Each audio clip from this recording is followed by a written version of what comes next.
is how we do it. This is how we do it. La, la, la, la, la. What's going on, guys? Devin with Gaming in Progress, coming at you guys with another video. Today we're going to be talking about a study that was recently done by the University of Buffalo. And I had originally recorded this video the other day, and I wasn't very satisfied with how it came out, even after I posted it. So I decided to re-look at it and re-record the video. So I have an article here I'm gonna read for you guys, and then I'm gonna share my thoughts and opinions on this. So here we go.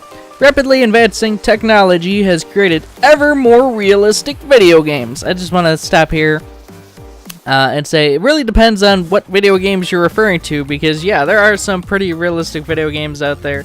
I mean, with VR technology, you have like realistic roller coaster rides and stuff like that.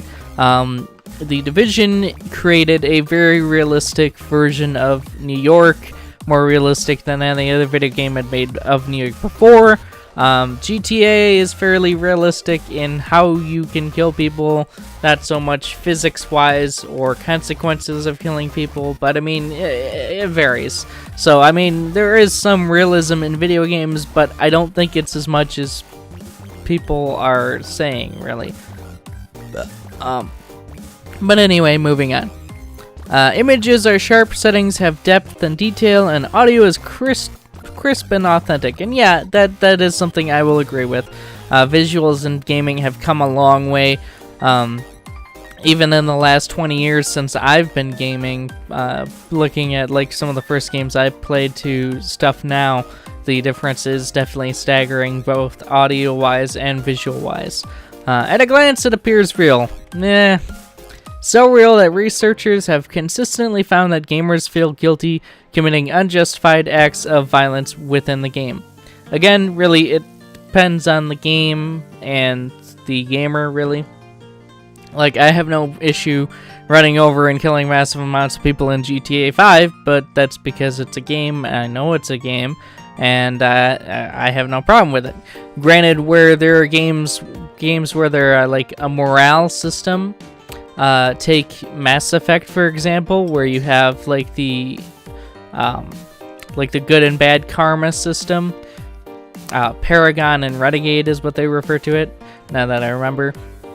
I always was a type of person that would lean more to the Paragon side, because, well, it was a game where you're supposed to be this hero and stuff, and when you think hero, you think like Paragon hero.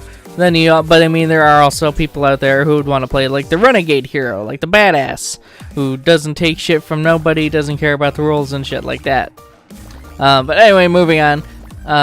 So real that research has successfully found gamers feel guilty committing unjustified acts of violence within video games. Now, a new University of Buffalo led study suggests that the moral response produced by the initial exposure to a video game decreases as the experience with the game develops. The findings provide the first experimental evidence that repeatedly playing the same violent game reduces emotional response, as like guilt, not only to the original game, but to other violent games as well. See, I don't believe that. I believe each and every video game is going to be like a different experience, because each game is you're gonna approach different ways. Like, I'm not gonna play Mass Effect the same way I would play GTA. I'm not gonna play GTA the same way I would play the Division. I'm not gonna play the Division the same way that I would play, I don't know, fucking Final Fantasy VII or something. Each game has a different experience, in my opinion, and each person is going to approach the game differently. So I don't buy that I could see like reducing emotional response to the original game, but not other games. Like, if I was playing GTA and I was somebody who, when I started playing GTA, I didn't like killing the random NPC citizens, and then as I progress through, I don't really care as much anymore. That I can see. But for other games that are of different gameplay styles, I don't buy that. Yet why this is happening remains a mystery, according to Matthew Grizzard, assistant professor of communication and principal investigator of the study, published in the current issue of Journal Media Psychology, with co-authors Ron Tamborni and John L. Sherry of Michigan State University and Renee Weber of the University of California, Santa Barbara. What's underlying this finding? Asked Grizzard. Why do gamers lose the ability to elicit guilt, and why does this seemingly generalize to other similar games? See, I don't buy that. I don't. Grizzard, an expert in psychological effects of media entertainment, has previously studied the ability of violent games to elicit guilt. The current study builds upon that work. Gamers often claim their actions of a video game are as meaningless to the real world as players capturing pawns on the chessboard. Yet previous research by Grizzard and others show that immoral virtual actions can elicit higher levels of guilt than moral virtual actions. This finding would seem to contradict claims that virtual actions are completely devoid from the real world. Grizzard's team wanted to replicate their earlier research and determine whether gamers claims that their virtual actions are meaningless actually reflect desensitization processes. Although the findings of his study suggest that desensitization occurs, mechanisms underlying these findings are not entirely clear. He says there are two arguments for the desensitization effect. One is that people are deadened because they played the game over and over again. This makes the game less sensitive to all guilt-inducing stimuli. Now that I actually believe, because if you play, like, it's not even just like a guilt stimuli, like that could be applied to like any form of emotion when you're playing a game. Like take horror game for example. Like Alien Isolation is a really hard fucking horror game, and it's really scary, and it fucks you over mentally again and again. But if you play it for long enough, you slowly become less afraid of the jump scares or getting killed by the alien, and you just slowly after a while you don't become afraid of it as much as you are kind of annoyed. So that sense of fear, you becomes desensitized to the fear element, and then you're just at this point where you just kind of want to get through it. And that can be said with any emotion for any game.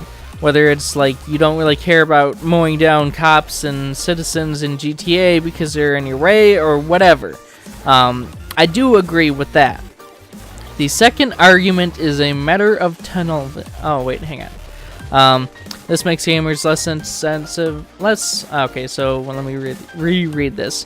One is that people are dead because they play the same games over and over again. He says this makes gamers less sensitive to all guilt-inducing stimuli. The second argument is a matter of tunnel vision. The idea that gamers see video games differently than non-gamers, and this differential perception develops with repeated play. Non-gamers look at a particular game and process all that's happening. For the non-gamer, the intensity of the scene trumps the strategies required to succeed.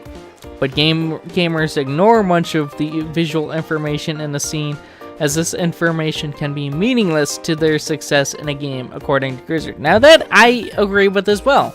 It's like if you play, well maybe not, if you play a new game, or if you're somebody who's never played a game before, then you're not going to be used to what you have to do to maybe complete the section of the game.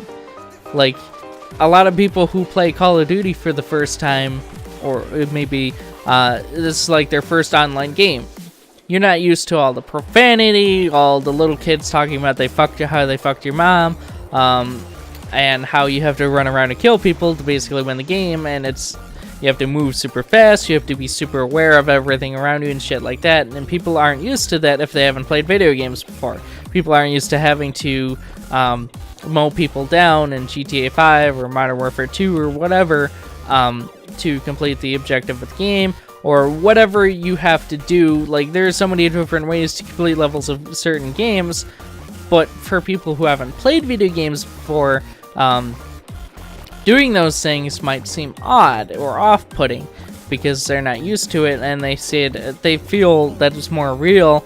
And then as time goes on, as you play the games, you're not really caring anymore.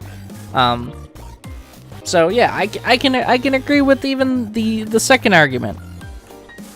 The second argument says the desensitization we're observing is not due to being numb to violence because of repeated play, but rather because the gamer's perception has adapted and started to see the game's violence differently. Meaning that they see it as game violence and not the same as real violence or whatever. Through repeated play, gamers may come to understand the artificiality of the environment and disregard the apparent reality provided by the game's graphics. Grizzard says his future research is working towards answering these questions. This study is part of an overarching framework that I've been looking at in terms of extent to which media can elicit moral emotions like guilt, disgust, and anger, he says.